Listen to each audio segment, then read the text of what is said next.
Good morning. It is 8:37. That means it's time for your Revelstoke Mayor Report with Mayor Gary Sauls. Good morning, Gary. Good morning, Sean. How's it going? Straight ahead. Straight ahead. Excellent. Gary, I wanted to ask you some questions. Sure. I didn't get any from the public, so this is just me wanting to know, and then we'll go from there.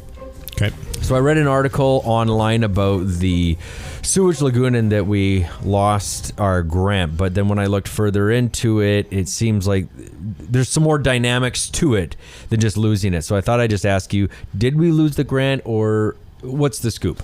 Well, we didn't lose the grant. We didn't get the grant. Didn't get the grant, Okay. sorry. Okay. So when I look at that and say, okay, so we now know, as we've reached out to the government, they didn't tell us. We weren't on the list stating that we've received the grant. So there was 114 applications for this grant funding this time around. So there'll be more grant funding as we go, probably 2 more options on this grant funding.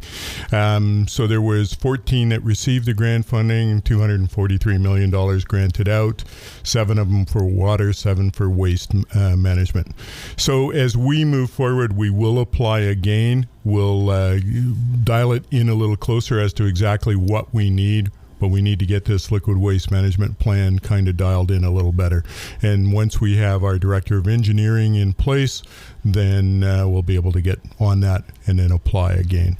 So we've received lots of grant funding in the past in different modes, not always on the first time around. So Sure. I want the community to know it's not the end of it. We'll reapply. We've been very fortunate in some of the grant funding that we've got. So as we move forward, we'll reapply, but we're going to basically have a tighter rein as to what we need the money for. Okay, so we're not done yet. No. There was some road closures going on. We know 3rd is closed out front of the old Mountain View Elementary School Yep. for pipes and stuff. And there was some other hiccups along Campbell Avenue that there's going to be an extensive closure there for 30 days, give or take. Yeah, we've got a problem with the road sinking. So they're going to work on that and try and mitigate whatever that problem is. And I don't think we know exactly what it is till we get into it. The one thing I want to mention is my understanding years ago is there was a mill in that area. So we don't know if there's wood fiber or what down below and why it's sinking. So Okay. So they're going to work on that. All right, so we'll have to just work around that, and the businesses will still all be open. Might be a little funky getting to them, but Yeah, everything will be open. We'll have access so that everybody can get to the places that they need to go, and we'll try to minimize disruption the best that we can.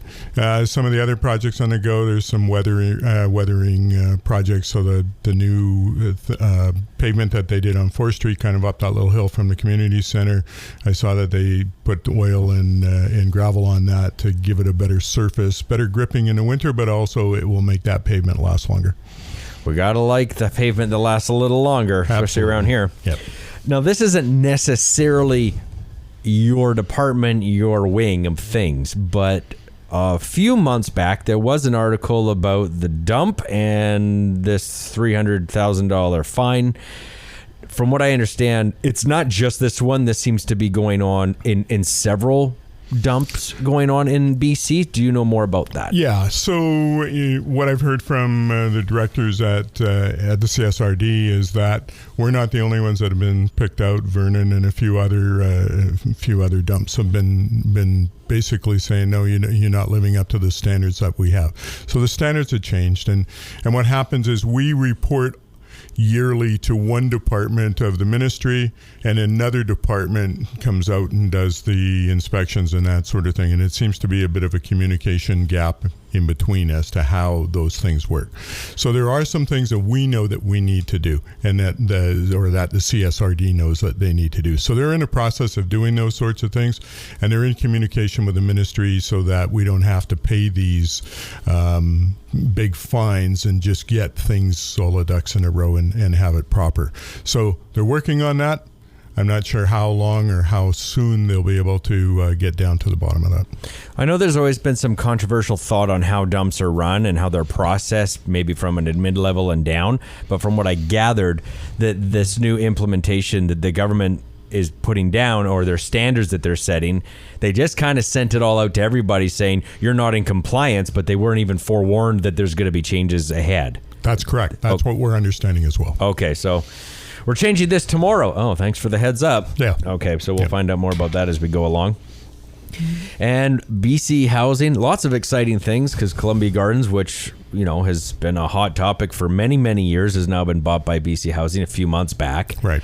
And from what I learned and gathered as well, that as time moves on, those that are in there can stay, and if they leave, they're not re-renting them out, which means this coming winter, what's empty now stays empty. And even though, yes, we could go down the road of questionability, the reality was they were being used, which loosely offset the housing issue. So we don't really have any other resolve for how we can mitigate that, can we? No, not really. It's it's up to them. It's their property. They're going to mitigate it the way that they feel. They know there's an issue in the community as far as housing goes. That's why they came in and bought those properties. And I think as we've talked about in the past, those properties may not have been up to par as far as their conditions, and maybe doing a little more work than they first anticipated. And the end result is going to be, we'll have a shortage of housing again this year. Frustration for everyone in the community. We understand that. But also, in the long run, we're going to have better quality product for people to live in. And just one final thing touching base on housing is there's going to be a bit of a different take on the United Church and the concept of the 10 units per evening from November 1st to March 31st for like an emergency shelter. Yeah, that's basically the motion that's kind of put forward, is let's get this done. So in council, we've asked for a little better process in going out to the community. So our staff's working on that right now, and I'm not sure where we're at with that and how soon that's going to come forward. Okay, so you'll have a date for that, and probably sometime in the fall. Yes. All right. Is there anything else that you think's worthy of touching base on? No, I think that's it. I will mention that we are in the interview process now. We've shortlisted us for Director of Engineering and for Building Services Manager. So those things are ongoing, and we hope that process will be come to fruition here quickly. Okay, so it's a slow creep, but it's creeping. It is. All right. Thanks, Gary. Great. Thank you.